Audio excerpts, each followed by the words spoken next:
Come join Libby and Molly, the ladies of Consignment Chats, as we build a resourceful community of collaborative resellers. Hey, y'all. How are you doing? We're good here. Good there. I am so excited. All right, y'all. Episode 64 of C Chats coming at you. It's one of our favorite series. It's the C Chat Spotlight. And we have an awesome spotlight today to share with you. Yes. Should I even tell them? I don't want to. I'm just going to tell you her name is Samantha, and we're going to let her introduce herself. Yeah, and you're going to recognize her. You're going to recognize those of you in the community, you know her because she just really provides great insight, content, and she's in there hanging out, saying hey. Yeah. She's amazing. I can't wait. Yep. Should we go? All right, let's go. Let's just get into it. Let's go. I can't wait. All right. Here we go, y'all. Boom. Hi, Samantha. How are you? Hello. Good. Hey, how are you, Samantha. ladies? We are just so excited to have you back because this is actually, we did things kind of in reverse. So you explained your whole business process to us a few weeks ago, and I'm going to link up that video so people can see that. But now we're turning around and we're shining the spotlight on you and your business, and we're not getting so technical. We're going to have some fun with this. If people want to see the technical, the details behind the scenes, you can do the See It with C Chats. Samantha was the first one that volunteered, and her process is awesome. And we're going to talk a little bit today about how you've been tweaking that process over since we did the See It with C Chats. So, all right, tell us all about you, business, and where you're located. So I'm Samantha Pratt. I own Sorting with Samantha. That is my name on Instagram, eBay, Facebook, sortingwithsamantha.com. So that's where you can find me. I live in social media back pat on keeping your name consistent. I'm giving you a little back pat there. Mm-hmm. Good job. Thank you. Like it. Go ahead. I'm in the Upper Peninsula of Michigan, which is not part of Canada, but everybody thinks it is. I can look out my window though and see Canada, so we're quite close. Oh, you're that close. Mm-hmm, yeah. The International Bridge here, we can just go to Canada in like 5 minutes. So when they're open, I haven't been there in probably 2.5 years, but when they're open. Wow. So I learned something is what people that live on the Upper Peninsula are called. We are Yoopers. Yoopers. Did you know that, Molly? I did not know that. So there are two Yoopers in our group. Well, one has moved away, but is a former Yooper. So yeah, I learned that from in the community. I'm like, that is pretty cool. I love that. And then I did not know that. We have a bridge, the Mackinac Bridge connects the two peninsulas of Michigan, and people that live in the lower peninsula are trolls because they live below the bridge. Yeah. This is good to know if I ever decide to move up there, which, no offense, but I probably won't because it's a little too cold for my blood. But I'll have to make sure that I go on the proper side of the bridge. Yes. It's definitely better up here. It warmed up to 20 today, so we're doing good. It balmy was 20. It was 3 when I woke up, so we're getting there. Wow. That just makes everything hurt, Samantha. Are there like 2 days when you can go outside and go swimming in the summer, or how does that work? We usually have a couple months. It's not too bad. Okay. But anybody that visits thinks we're crazy. They're like, why would you swim here? And when I go on vacation, we normally go in the spring or the fall when everybody else is still wearing jackets where we go, like Vegas or Carolinas or things like that. And we're running around in t-shirts and shorts and hanging out at the pools, and people think we're nuts. It is what you get used to, isn't it? I know when Molly moved up north for a brief bit, you were freezing all the time. All the time. Couldn't handle it. So cold. Oh, I was so cold. I was born and raised on an island down south. I don't do cold. My body can't take it. You got used to it though. You got used to it. I don't think I ever actually got used to it. No, I think no. Tolerated it. I tolerated it. All right. Samantha, I really just stayed inside. I mean, that's what I did. Right.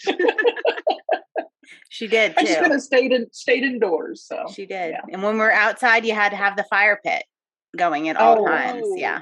Yeah, 100%. All right. Yes, so I'm dying to know when and why did you start your business? So I started 10, 11 years ago. It was just a side thing. I actually organized for people. You can't tell by this. Don't look at this. But I like I things think it looks neat and good. tidy. I like to be organized. So I started out just organizing people's cabinets in my friends' pantries or their garages or things like that. And they wanted to throw things away or just donate it. And I Yeah. knew that even on Facebook, I could make them some money. I'm like, well, let's do that. We'll split it. Let's come on. And even though I was doing well with organizing on the side, it quickly turned into a much more lucrative thing just to sell things for people. And it cleaned out their space and they were able to get organized anyways. So they really didn't need the organization part of it. They needed to get rid of their stuff.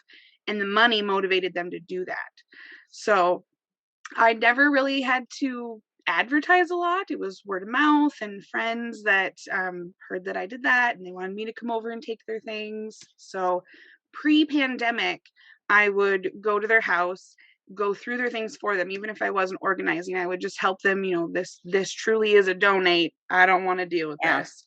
And I'll take these things for you and do that kind of thing. And then we would split it and it went from there. I started in healthcare right out of high school. I was a nurse aide, and then I went as a receptionist in the doctor's offices, and then moved up the ranks. And I was a director of several doctor's offices over a couple different counties, had lots of employees. Pandemic's really hard, and I got extremely burned out. I was burned out before the pandemic. I was going to say that is a very high pressure job, high pressure job. I can't imagine. Yeah, I can't imagine. Yeah. So I didn't really last. It was tough, and I knew that I needed a change.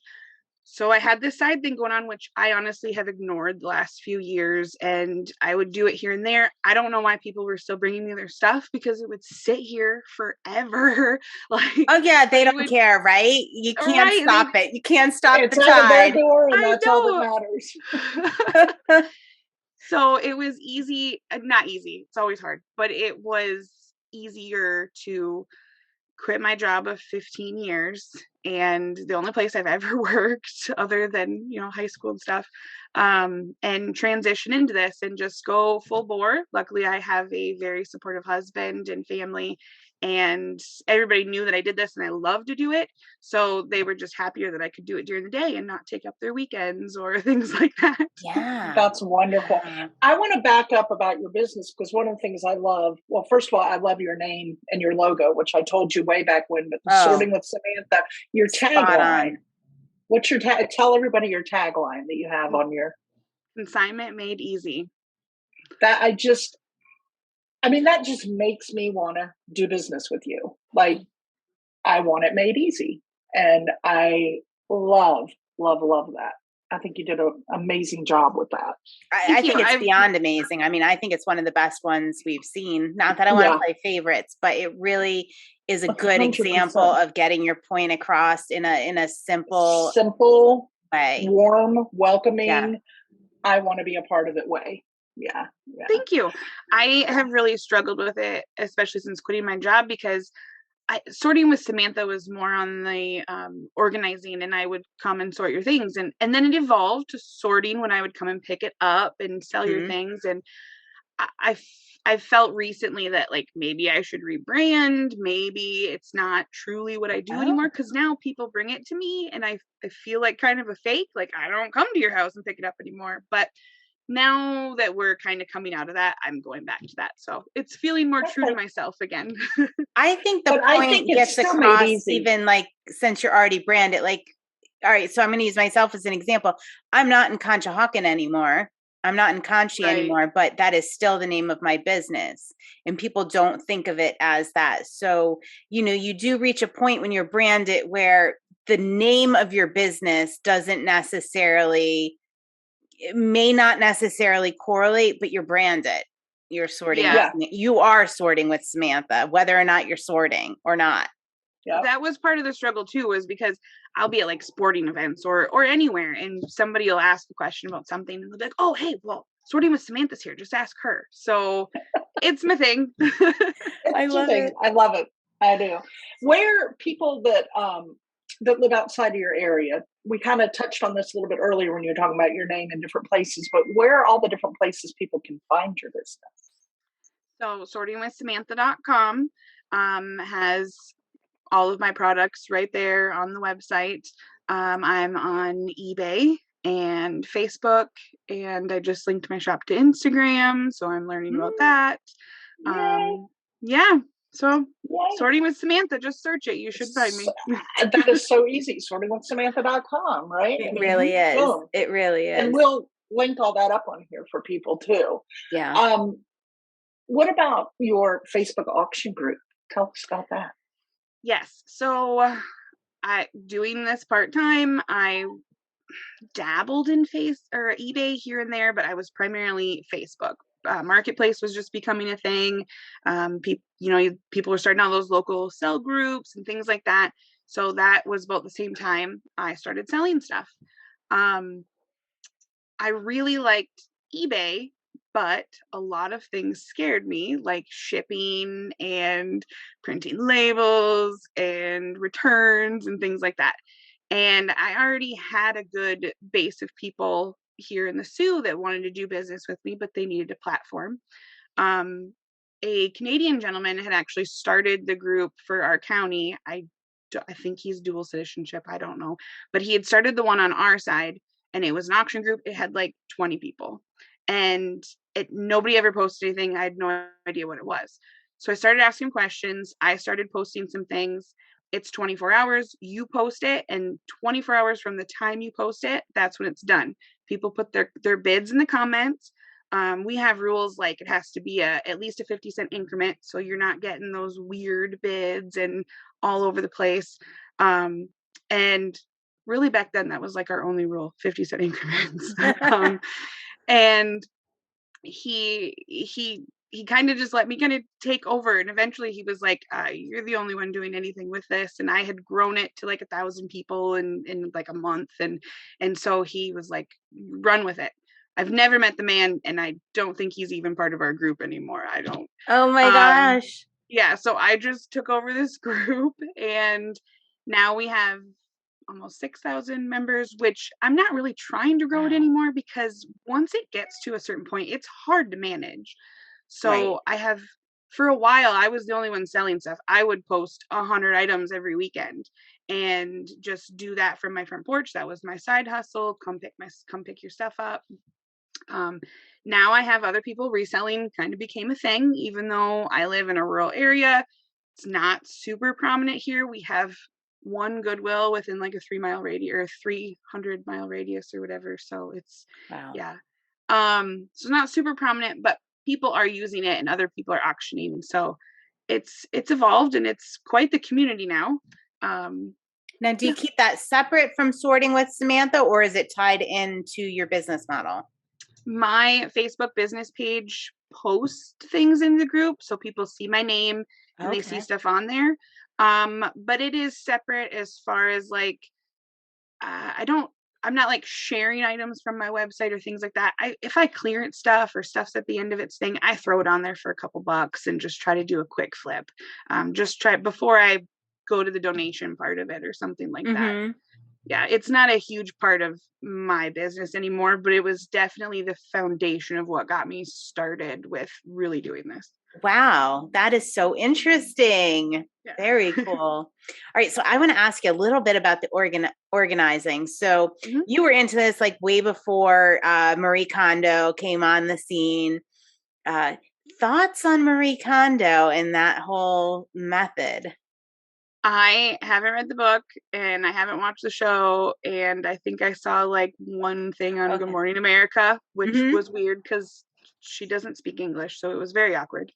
But the thought of going through I forgot about that she has an I've watched it. I totally forgot about that part of it. Yeah. Yeah, it was kind of weird. But the thought process behind it is exactly what I was trying to express to people. If you're not using it, if you're not finding that joy, like she says, and it's not something, it's just sitting on a shelf collecting dust, or, I mean, it's one thing if it sits on a shelf and you look at it every couple weeks and go, oh, I really loved that memory or that thing. But at the same time, if you have a lot of that, Mhm. you don't need that either. So her premise on that is fantastic. I think it really gets people to think about, why are you keeping this? Yeah, it is. And we've run into that a lot in consignment, right?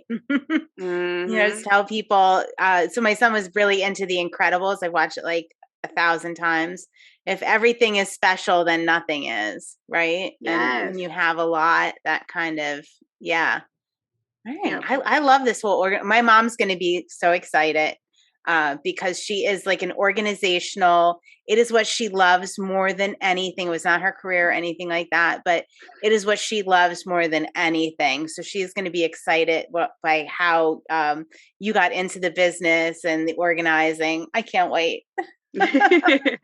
I love it. I I'm going love to it. jump in real Yeah. quick, y'all, and tell you I'm muting because they're vacuuming, but I'm still here. But Libby, you got to run the show. I'm listening, but I'm muting because of background noise. Who's gonna keep us on track? I know. All right, off the rails, Samantha. Here we go. We get to do whatever we want. All right, so you get most of your inventory. Originally, you got it as because they were personal organizing clients, things like that. How do you get the majority of your inventory and consigners now? Is it through the auction group? Is it just Word of mouth. A lot of the people I started with years ago are still my clients, and they still bring me awesome stuff. I don't know where or how they buy all of these things, but they got yes? them. The auction group helps too, because people that sell on there, if they're like, I just had a lady drop some stuff off. She's like, can my family see those posts if they're not in the group? And I'm like, yeah, they can. It's a public group. It could show up in their news feed. I don't want to sell their stuff, but I don't want all this crap they gave me for Christmas. Yeah.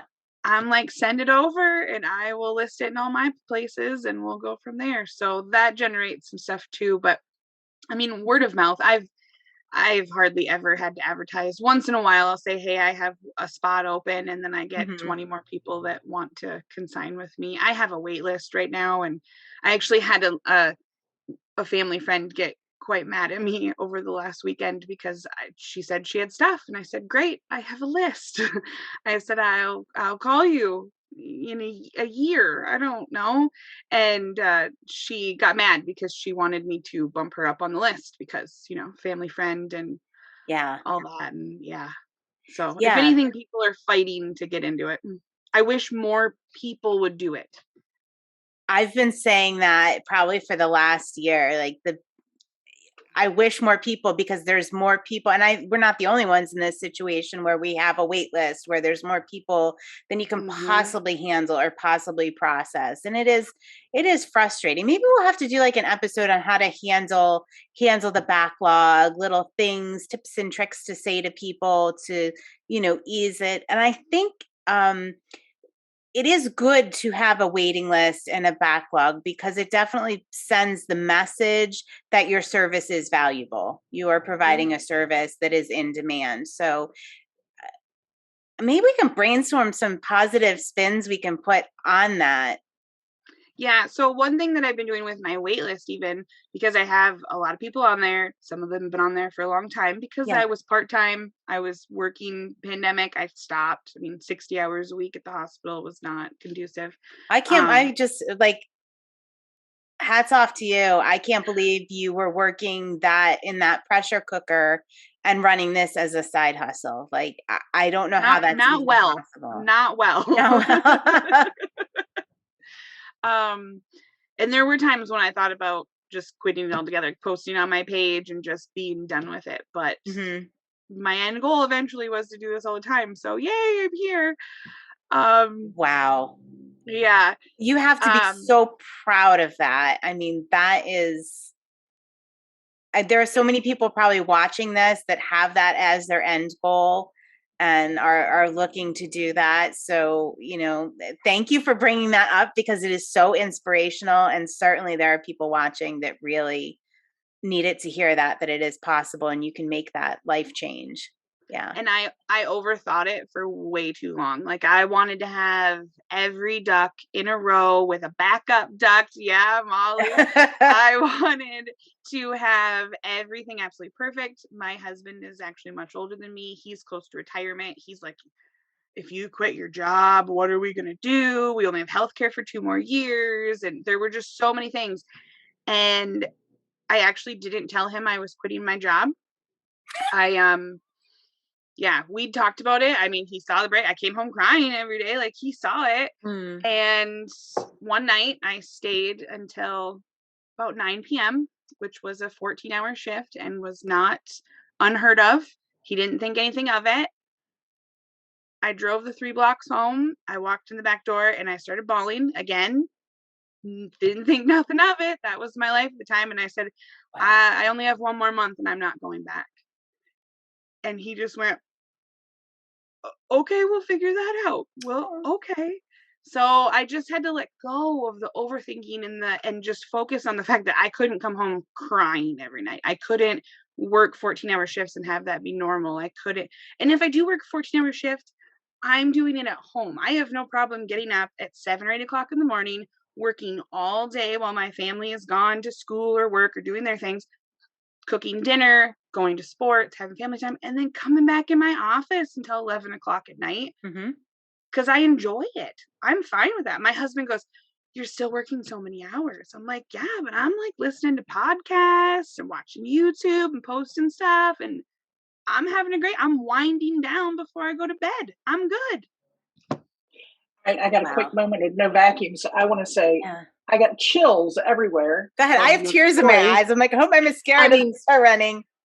Well, I didn't put makeup on today, so I can cry all I want. I mean, literally chills. I just love your story. I love it. But I also am so in love with a backup duck.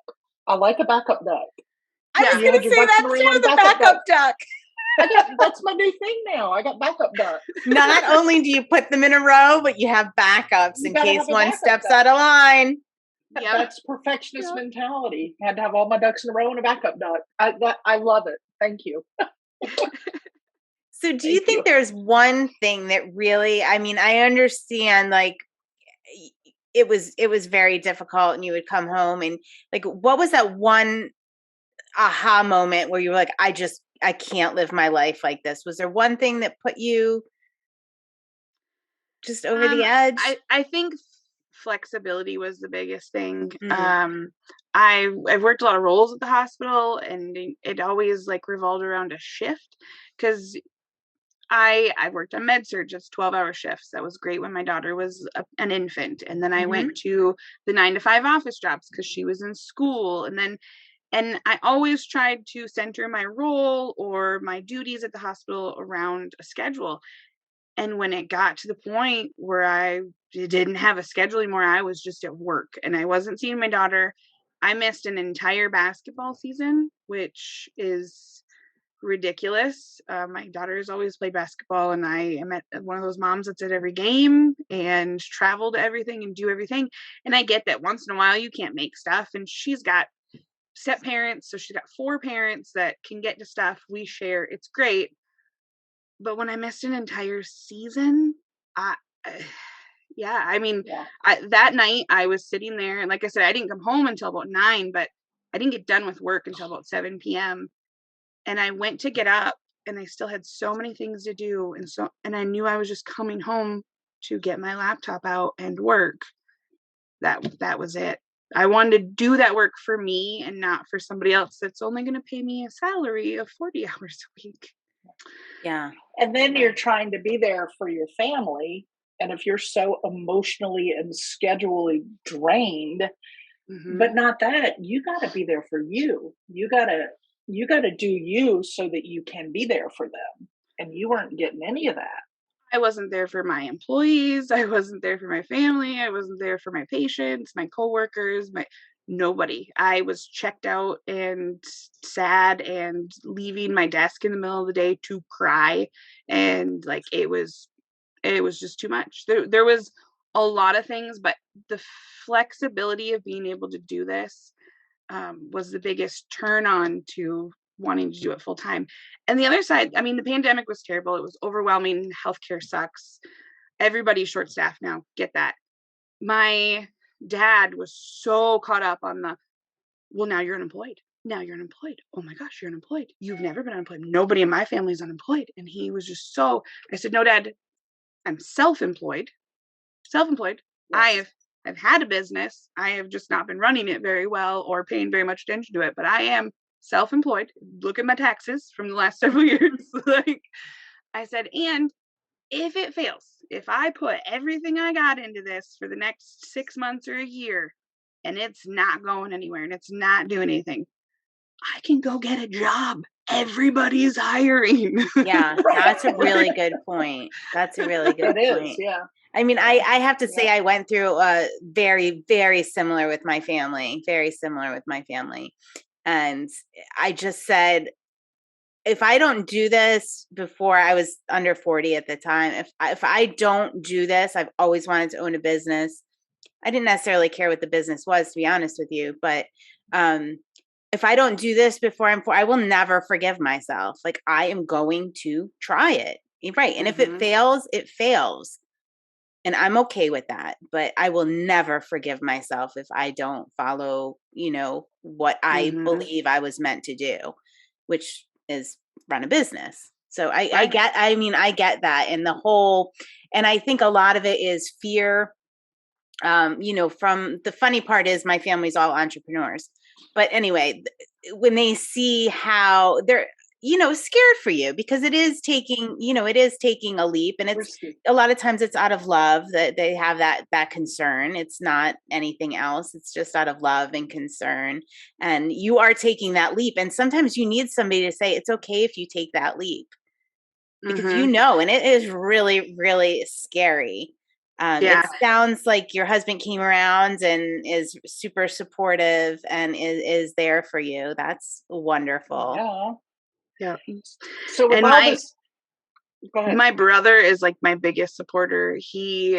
We're super close, and he would just talk with me. He's like, you're not happy. Like, what do you need to do to make you happy? Like and he was so good about that. I'm the solid one. I'm the only one in my family that like owns a house and has nice vehicles. And I've always I moved out at a very young age, and I've always just taken care of everybody and just been the solid, reliable 401k, got it covered person. And then I quit my job. So you jumped ship for happiness. Took a leap.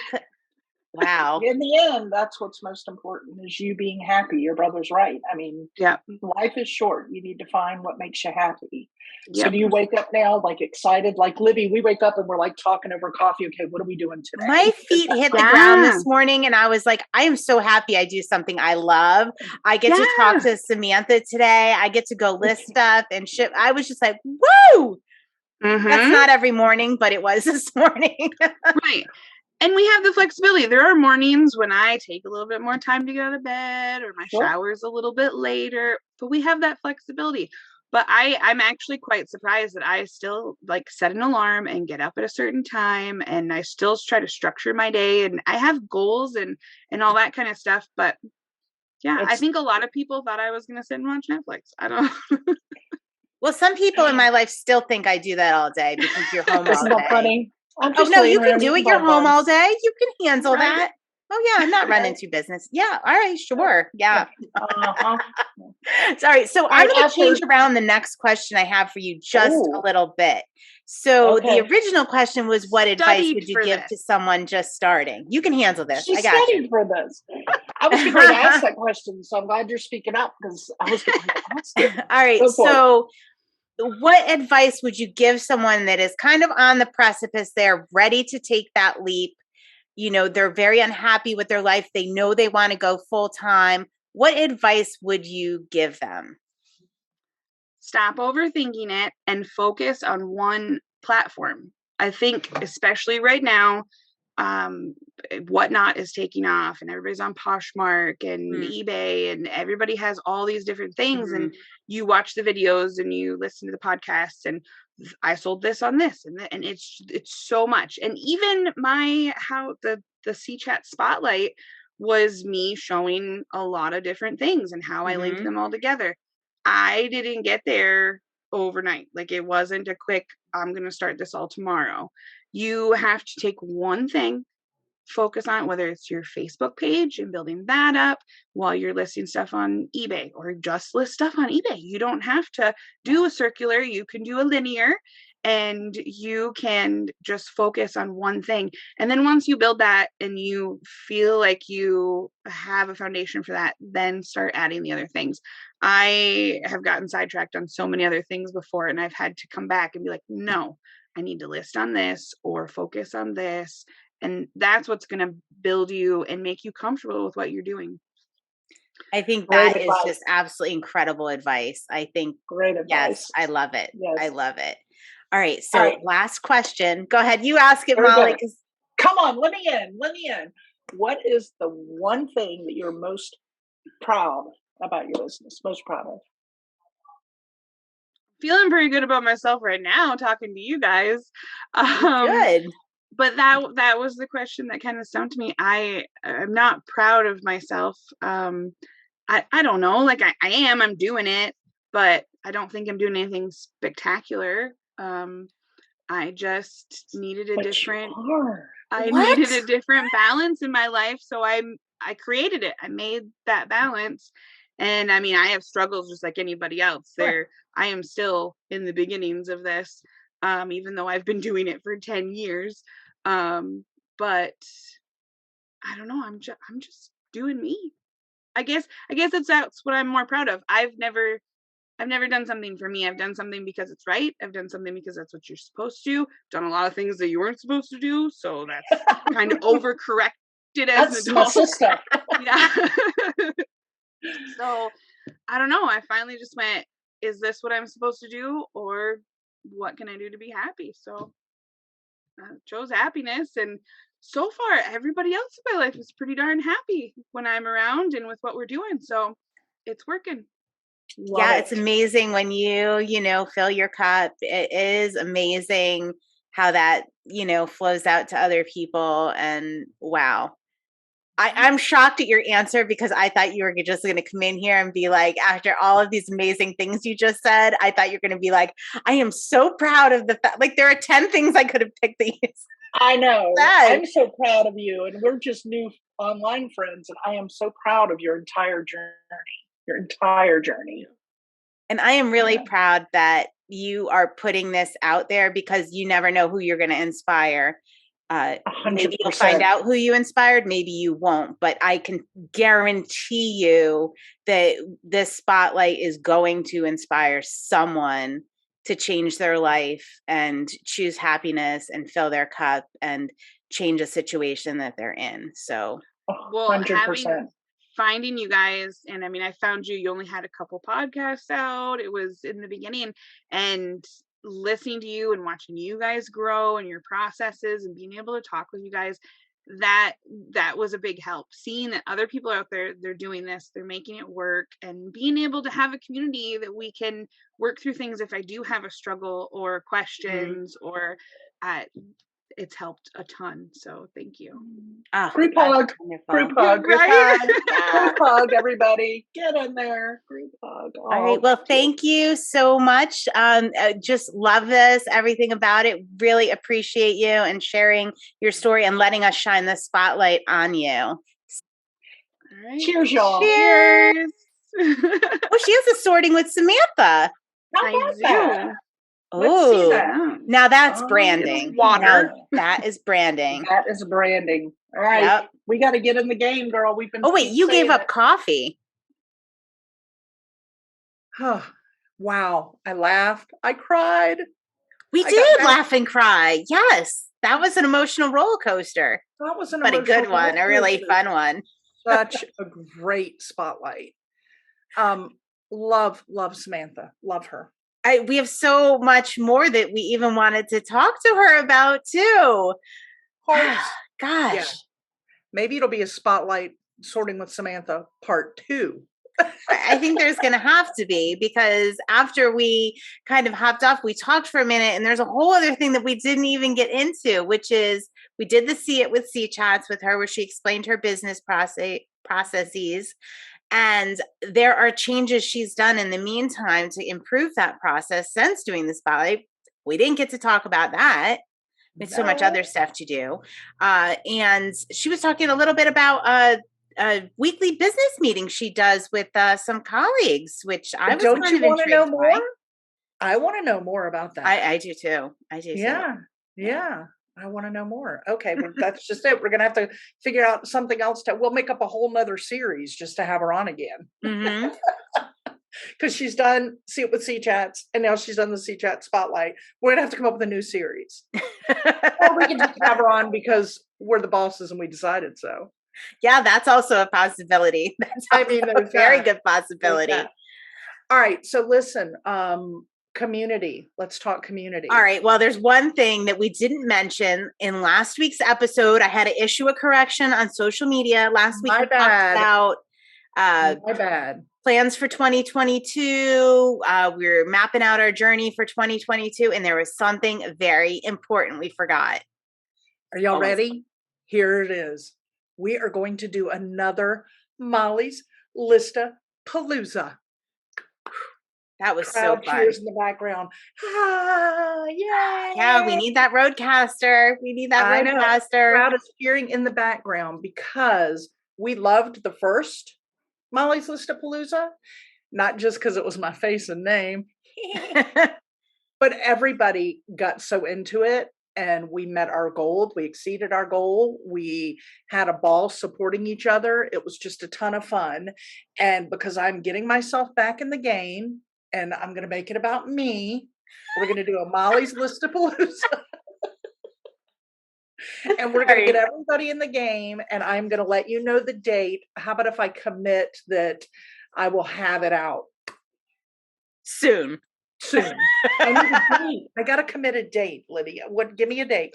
All right, not right here, right? Because we got to see when the episode's released. All right, I'm going to get you a date soon. Making me nervous. We're going to start building up, but y'all better start doing your exercises, get to the gym. Well, honestly, that was one of my favorite parts of the ListPalooza, was seeing what kind of social media you were going to do with the cheesy headband and the lifting weights and the, Rocky theme song. Yeah. But that was my favorite. Ready. I'm going to come up with some good prizes because we got winners, although we're all winners, y'all. I'm inclusive, but not everybody's getting a trophy here. We're all winners, and I'll give you a pat on the back, but we're only giving certain people trophies. You got to really win to get a trophy. And by a trophy, I mean probably like a gift card, but it's all good.